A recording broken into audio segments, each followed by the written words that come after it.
I'm in Cuba. Estoy en Cuba with the Lumix S9. Let's talk about it. Once a year, my father and I take a father-son trip. As you could see from the beginning of this video, this year we went to Cuba, specifically Havana, Cuba. This trip was a super quick trip, in and out, kind of a long weekend type thing, because in reality, Havana is only like an hour from Miami. So we made a quick pit stop in Miami and then flew direct to Havana. On our first day in Cuba, we went to an awesome agribusiness called Finca Marta, which is like this huge operation making organic produce for the whole island. Mostly restaurants in Havana, but their goal is to have organic produce all over the country. The ironic reality of Cuba is that it is an agricultural place. The climate is ideal for growing so many things, and the island could totally produce enough food for itself organically. But like many of the young generation are just interested in leaving the country and emigrating to the US, so they don't want to do the hard work of farming. But I have to say, man, they had some good honey and maybe the best broccoli I've ever tasted. They had this salad with this great, like, green goddess type dressing, and those veggies were fresh, crisp, and tasty.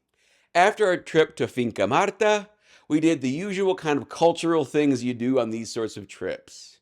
We saw a whole bunch of music performances, both sort of like classic guitar, classical music, to the usual salsa, rumba, Cuba stuff. Clavelito, clavelito.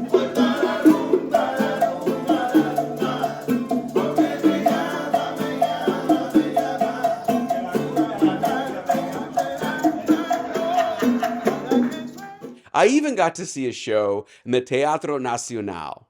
And interestingly, and this will come back again, I had my Panasonic S9 with me, as you might have guessed from the intro to the video, and I had no problem walking right into their largest and fanciest and most famous music theater with it strapped across my chest. No one even questioned me with that little camera with the 28 to 200 millimeter lens on the front of it. Building on the whole musical performance thing, we also saw a bunch of dance performances that were just killer, percussion driven, and more classical as well. Just a really great set of performances. And once again, no one questioned me bringing my Panasonic S9 with the 28 to 200 strapped to it. It just didn't bother folks. And it's sort of interesting. I think this sort of says something about Panasonic's marketing in that no one questioned me about the camera, and the only time anyone even asked me about it was just to ask, what is that camera? What is Lumix? Even to the point where there was like, I think he's a Japanese guy, and he had this big hiking backpack on. He had a Hasselblad X2D with like, I think a 55 millimeter or 38 millimeter on it. He had like two Sony A1s or A1-2s with the 24 to 70 to 70 to 200, and he was shooting everything super up close with the 70 to 200, which I don't get. But he saw my camera and he came up and he was like, what is that camera? I've never seen a camera like that before. It seemed like he hadn't even heard of Panasonic Lumix cameras before. And I was like, oh, you could put Leica lenses on it. And then he got excited. I think Panasonic's got to work on its marketing, or maybe not, because it kind of makes it a stealth mode camera and no one questions you with it. I think it also honestly had something to do with the S9's compact form factor. It looks like a tourist camera. It doesn't look like a pro camera. And then it's helped by the fact that, the brand is apparently not very well known in certain parts of the world.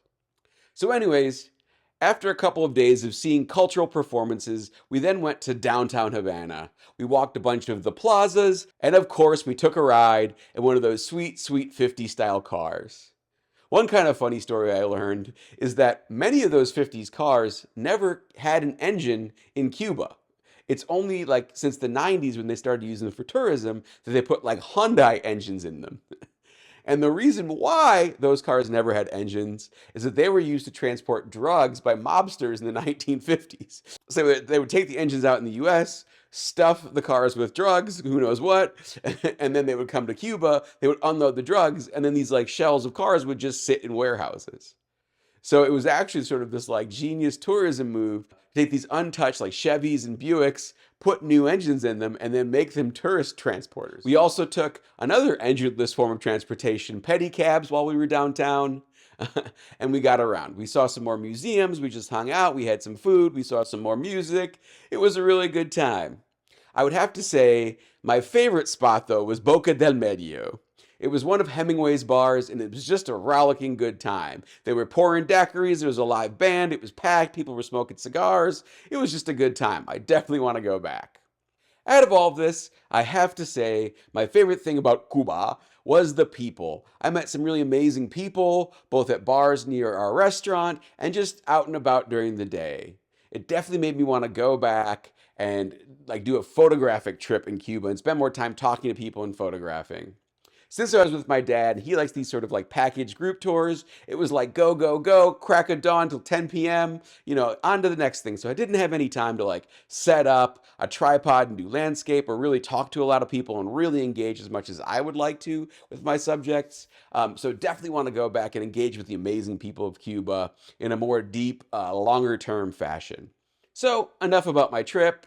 Let's talk about what you're really here for, camera gear talk. For this trip, I decided I only wanted to bring one camera, and I knew it was going to be this sort of run and gun, shoot from the hip situation because trips with my dad are always that way. So, I landed on the Panasonic S9. I took this 28 to 200. I took a Sigma 24mm prime and a 90mm prime, which both performed excellently. And then I took my Leica Tri-Elmar 16, 18, 21mm. I barely used that lens because it was manual focus and I just didn't have time to do a lot of manual focusing. So there's a couple pictures of the cars that you saw, but otherwise that lens didn't really get used. On the other hand, the Sigma 24mm DG-DN contemporary lens was on my camera almost nonstop. I really liked it. The 90mm made some great portraits. A couple of portraits from Finca Marta of my dad were made with that 90mm. So this was a really good setup, but I think I probably could have gotten away with just this 28 to 200 if I'm being completely honest. So this is all another way of saying this was a great travel setup. I continue to love the form factor of the S9, but I have to say that like using it for basically a whole week, nonstop, the only camera, didn't make me fall in love with the camera. It didn't really change my opinions of the camera from my previous first video on the camera, the Heartbreaker video, I call it. The no EVF thing is just so painful.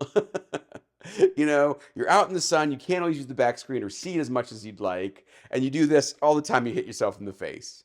I even had a couple of times where someone asked me to pose with the camera, so I did this because this is how I was shooting with it. They said, no, hold up to your face like this because that's how cameras are supposed to be held. That's what they wanted to see in the picture,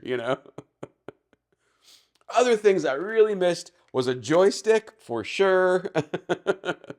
And then a third dial to change the exposure triangle. Since the 28 to 200 doesn't have an aperture ring, I could only ever do shutter speed or aperture, and then another aspect of the exposure triangle on the back dial here.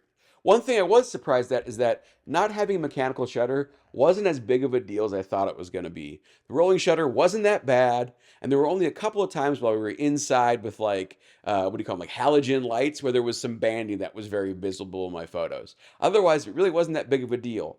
So if it was sort of a trade-off between IBIS and not having a shutter, I think Panasonic made the right choice. The IBIS in this thing is killer. It saved my bacon a bunch of times. It let me use this 28 to 200 in low light situations without too many issues with like slower shutter speeds. So, that one I'm less worried about. Similarly, the having no hot shoe for this application, not a big deal. It would have been nice to have a flash at night, but no big deal there for this application. Although at other places I can see that would be a big deal. Similarly, I've gone out and bought an S5 II because I don't really want to film on this because I can't use the Panasonic XLR adapter that gives 32-bit float now. So, that was kind of an issue. I continue to love the Siri grip. It just feels great. I love the Arca Swiss plate. I didn't have a tripod with me, but if I did, it would have been super easy to throw it on there. So, as I hope you saw from the photos and videos I threw up at the beginning of this video, this was actually a pretty great travel camera. You know, it's just nice and light, and the ergonomics are perfect for everyday carry, all day tourism carry. You know, I just had a strap and I had it on my side the whole time. No problem. It never bothered me. I almost kind of forgot I had it sometimes. You know, this 28 to 200 has surprisingly good image quality for such a big zoom range. Um, and yeah, overall it was good. I just, just wish it had an EVF. I can live without the joystick, even though I kind of don't like it. But the EVF is just like glaring. It just ruins the experience so much. That combined with the kind of fiddly controls, like this front dial's already going. It's not as smooth as it was when I first bought the camera. And this dial is so easy to spin. I can't tell you how many times I had it strapped to my side and this dial spun and it changed my settings. You know, it changed the white balance or it changed the focus box size. I constantly had to be on the touch screen, fixing that. And a joystick would have been really nice to fix that. But, I would give all that up for just an EVF. So, looking back at my photos, I noticed that the focal length I shoot at, and this is sort of a development for me, was the 28 on the 28-200, or I just kind of rocked with the 24 millimeter prime a lot of the time. So I started thinking, what camera would have this kind of a form factor, would be in that 24, 28 millimeter focal length range and have an EVF. I think you probably have already guessed which camera I'm going to say. So yeah, I went and bought a Q3 28 again. I sold my Q3 43. That focal length was just a little tight for me. I'm really getting into up close, kind of crowded shots and, getting in the mix. And this camera is just a joy to shoot. It fixes almost all the problems I have with the S9. This one doesn't have a joystick either. And the IBIS isn't as good as the S9. And the video isn't as good either. But for photography, this is darn near perfect of a travel camera. Put a joystick on it and we're done, basically.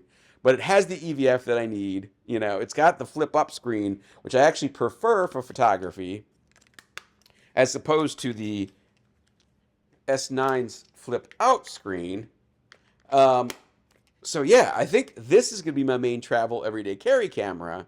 And then maybe I'll carry this in a bag, that Coleman, whatever Japanese brand collab bag that I made a video about. More on that in another video. Keep this in the bag in case I need, that 200 millimeter reach, still in a compact size. But this will be what's out and I'm going to shoot with most of the time. In fact, I'm so excited about this. I also went and picked up a Q2 monochrome. My local camera store, Precision Camera, thank you, Anthony, had this on a screamer of a deal, and I just went for it. So I can kind of go between the two, right? If I feel like I'm going to be in a place where I want to shoot a lot of black and white, I'll take this as the primary camera, and then I'll have the S9 as a backup for color and long-range shooting. If I don't think it's a black and white situation, kind of like Cuba, I'll take the Color Q3, which is a snappier, slightly more enjoyable shooting experience, and then I'll still have the S9 for the long-range stuff. I might even throw that Sigma 90mm in the bag with the S9 for portraits. So is this a perfect solution? Is it my ideal way for travel camera stuff? Absolutely not. I still wish the S9 had an EVF and a joystick, because then I could just rock the S9 and have a super enjoyable shooting experience, and I wouldn't need to spend all that money on those Leica cameras. I would much rather have the S9's price point, or just like two S9s. That would be perfect for travel. I think Panasonic was still too focused on video. For like content creation of video, this is just perfect. You don't really need the EVF. But they launched the camera with a manual focus f8 26mm lens, that just screams photography. So I hope they learn from all the fire they got online, and they come out with an S9 II even this year that just has an EVF. Throw the joystick on there. If you want to make it more expensive, throw the 61 megapixel sensor that's probably going to be on the S1R2 or the stacked 45 megapixel, whatever it is, and make it a higher end camera. Maybe build it a little bit more higher quality. Put dials on here that don't feel like they're going to break soon, I would definitely pay $3,500 for a camera like that. And I think there's probably a lot of people that would as well. I would also still stick in that $2,000 to $2,500 price point if you made an S9 II with an EVF and a joystick. That would be an immediate buy and an immediate sale of this S9, replacement of this S9. So, While I love the Q3 and I think it's a great solution, I'm going to enjoy the heck out of it. It's not an economical solution. I would much rather have a Panasonic Lumix S9 solution. Interchangeable lenses, also, let's not forget that. That Sigma 24 millimeter, they make an f2 and an f3.5 version. As far as I can tell, the f3.5 has the exact same image quality as the f2 version. It just doesn't have as wide of an aperture. So I went with the 3.5, the 24 millimeter 3.5. I would rock that on this camera all day long, no complaints. Would not need the cues.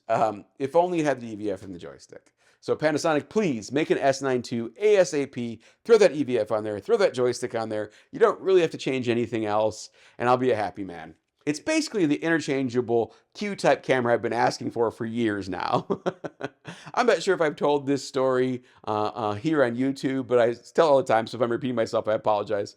But, Leica used to invite me in to interview me for different, new product releases and ideas they had.